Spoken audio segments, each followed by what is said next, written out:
I believe in carpe diem. I'm not talking about the cliche, cheesy, I'm going to eat ice cream today because I can kind of carpe diem. I'm talking about seizing, living each day as if it's my last, and making the most of my time while I've got it. I live this way because I've seen too many friends go way too early in life, and I've learned each day could be my last just as easily as it could be for anybody else. Richie, Max, Jeffrey, Samantha, Spencer, Tommy, each lost their life way too early. Among the causes of death were car accidents, murder, cystic fibrosis, and suicide. No matter the cause, they all still sting the same. Unfortunately, there is no warning of these tragedies, which is why I try to connect and spend as much time with the people I love as I can.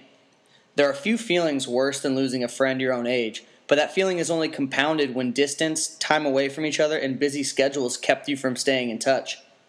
Sadly, it's not until you lose a friend that you're reminded of all the different ways you could have and should have kept in touch. Facebook, Twitter, texting, etc. are supposed to help make friendships easier to maintain, but for some reason I haven't stayed in touch with as many friends as I would like. Fortunately, I was able to see Tommy one last time. On my last night of spring break at home in Plano, Texas, I was watching TV with my parents, avoiding packing to head back to Mizzou at all costs. Then, my friend Tara called wanting to grab a drink or two together before I left the next morning. With what most would deem a wiser use of my time staring me straight in the eyes, I accepted her invitation. In a matter of minutes, we were on our way. About 20 minutes after we arrived, we ran into our friends Tommy, Chase, and Milena.